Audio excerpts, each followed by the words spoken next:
আপনারা জানেন জুলাই যে তারুণ্যের যে অংশগ্রহণ ছিল, এই তারুণ্যই কিন্তু আবার এই তারুণ্যের অংশগ্রহণের কারণে কিন্তু একটি সুষ্ঠু এবং এই সুশৃঙ্খল নির্বাচনের জন্য আমরা অপেক্ষা করছি এবং গণভোটও সামনে আসছে। এর মাঝখানেই প্রায় ৩ লক্ষ তরুণ শিক্ষার্থীরা যারা রয়েছেন, যারা পরীক্ষার্থী, বিভিন্ন সরকারি চাকরি প্রত্যাশী, তাদেরকে যদি একটি ঘরে আবদ্ধ করে রাখা হয় পরীক্ষার রুটিন দিয়ে নির্বাচনের ঠিক আগ মুহূর্তে, তাহলে কিন্তু আমাদের তারুণ্যের যে অংশগ্রহণ নির্বাচন পূর্ববর্তী সময় বা নির্বাচন প্রচারকালীন সময়ে, প্রচারণাকালীন সময়ে, তাহলে কিন্তু সেই জায়গাটা মানে তারুণ্যের অংশগ্রহণটা ব্যর্থ হবে। এবং আপনারা জানেন আগামী 30 তারিখ 50তম BCS-এর প্রিলিমিনারি অনুষ্ঠিত হতে যাচ্ছে এবং 31 তারিখ ব্যাংকের পরীক্ষা সকালে এবং বিকালে অনুষ্ঠিত হতে যাচ্ছে। টানা তৃতীয়বার অর্জন করেছে দেশের সেরা সুপার ব্র্যান্ড স্বীকৃতি বসুন্ধরা টিস্যু। সেই সময় ঢাকার বাইরে থেকে ব্যাংকের পরীক্ষাগুলো কিন্তু মূলত ঢাকার বাইরে থেকে শিক্ষার্থীরা আসে, পরীক্ষা দেয়, ঢাকায় কিন্তু কেন্দ্রগুলো পড়ে।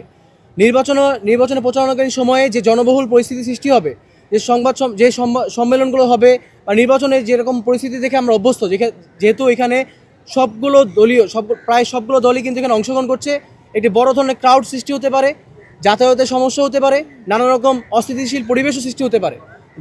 ঢাকার বাইরে থেকে যারা আগত শিক্ষার্থীরা যারা ঢাকায় আসবেন, তাদের আবাসন এবং যাতায়াতে বড় ধরনের একটি সমস্যা হতে পারে বলে আমরা ধারণা করছি।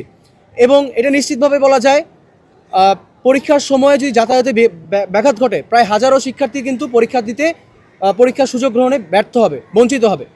তো সেই বিষয়টিকে সামনে রেখেই মূলত আমরা এই নির্বাচন প্রচারকালীন সময়ে পরীক্ষা স্থগিতের বিষয়ে সংবাদ সম্মেলন করছি এবং এখানে সারা দেশব্যাপী একটি আওয়াজ তোলা হচ্ছে। আপনারা জানেন ইলেকশন কমিশনের সামনে আমাদের শিক্ষার্থী ভাইয়েরা যারা পরীক্ষার্থী, তারা কিন্তু জড়ো হচ্ছেন।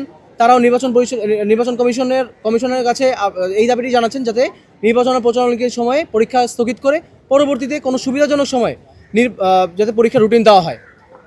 দ্বিতীয়ত, আমরা তারুণ্য যারা এই জুলাইয়ের মাধ্যমে নতুন বাংলাদেশ আপনাদের সামনে হাজির করেছি, যাদের রক্তক্ষয়ী অবদানের কারণে আমরা এই নতুন বাংলাদেশ পাচ্ছি, অবাধে আমরা নির্বাচন পাচ্ছি, অবাধে পরীক্ষার্থী পাচ্ছি, যারা সুষ্ঠু পরীক্ষা, সরকারি চাকরি পরীক্ষা, পিএসসির পরীক্ষা এবং ব্যাংকের পরীক্ষাগুলো পাচ্ছি। আমাদের যদি অংশগ্রহণ নির্বাচন প্রচারণাকালীন সময় না থাকে বা ক্যাম্পেইনে না থাকে, গণভোটের পক্ষে না থাকে, তাহলে আসলে নির্বাচন কতটুকু সার্থক হবে এই বিষয়ে আমরা সন্দিহান। এই কারণে আমরা সাধারণ শিক্ষার্থীরা, বিভিন্ন রাজনৈতিক সংগঠনের ছাত্র সংগঠনের নেতৃবৃন্দরা যারা পরীক্ষার্থী রয়েছেন, তারা সম্মিলিতভাবে একটি দাবি আপনাদের কাছে পেশ করতে যাচ্ছি, নির্বাচন কমিশনের কাছে পেশ করতে যাচ্ছি। আমাদের তিনটি দাবি আমরা অতি সত্বর নির্বাচন কমিশনের পক্ষ থেকে আমাদের পক্ষে আহ্বান জানাচ্ছি। সেটা হচ্ছে, আগামী 22 জানুয়ারি থেকে নির্বাচন পর্যন্ত, অর্থাৎ 12 ফেব্রুয়ারি পর্যন্ত কোনো সরকারি চাকুরির পরীক্ষা এবং 50তম BCS প্রিলিমিনারি স্থগিত করতে হবে এবং সুবিধাজনক একটি সময়ে নির্বাচন পরবর্তীকালে এটি রুটিন প্রকাশ করতে হবে। দ্বিতীয় দাবি হচ্ছে, এই সময়সীমার মধ্যে কোনো সরকারি চাকরির নিয়োগ পরীক্ষার অন্য কোনো রুটিন বা কোনো পরীক্ষার সময়সূচি এই নির্বাচনকারী সময় দেওয়া যাবে না, স্থগিত রাখতে হবে। এবং একই সময়সীমার মধ্যে সকল চাকরির নিয়োগ পরীক্ষা স্থগিত রাখতে হবে। BCS প্রিলিমিনারি সহ অন্যান্য যত সরকারি নিয়োগ পরীক্ষা রয়েছে সবগুলোই স্থগিত রাখতে হবে। এর আরেকটি কারণ যদি আমি একটু বলি, আপনারা জানেন সরকারি যারা বিভিন্ন জায়গায় কর্মজীবী যারা রয়েছেন, যারা শিক্ষকতা পেশায় রয়েছেন, তাদের কিন্তু নির্বাচনকালীন সময়ে একটি ট্রেনিংয়ের ব্যবস্থা রয়েছে। ট্রেনিংয়ে তারা থাকবেন, অর্থাৎ 30 জানুয়ারি বা 31 জানুয়ারি তারা অনেকেরই কিন্তু প্রায় শতাধিক এবং সহস্রাধিক কিন্তু তারা ট্রেনিংয়ের মধ্যে থাকবেন। তারাও কিন্তু BCS পরীক্ষায় অংশগ্রহণ করতে ইচ্ছুক, তারাও কিন্তু পরীক্ষার্থী। যদি তাদের ওই ট্রেনিংয়ে সময় দিতে হয় এবং BCS পরীক্ষা যদি একই সময় হয়, তাহলে কিন্তু প্রায় হাজারের বেশি সেই পরীক্ষার্থী তারা কিন্তু 50তম BCS পরীক্ষায় অংশগ্রহণই করতে পারবেন না। যেহেতু অনেকেরই এটা শেষ পরীক্ষা হতে পারে, অথবা এবং আপনারা জানেন BCS কতটা গুরুত্বপূর্ণ একটি পরীক্ষা। যদি তারা অংশগ্রহণের সুযোগ থেকে বঞ্চিত হয়, তাহলে আসলে এই বিষয়ে নির্বাচন কমিশনের কর্ণগোচর হওয়া প্রয়োজন।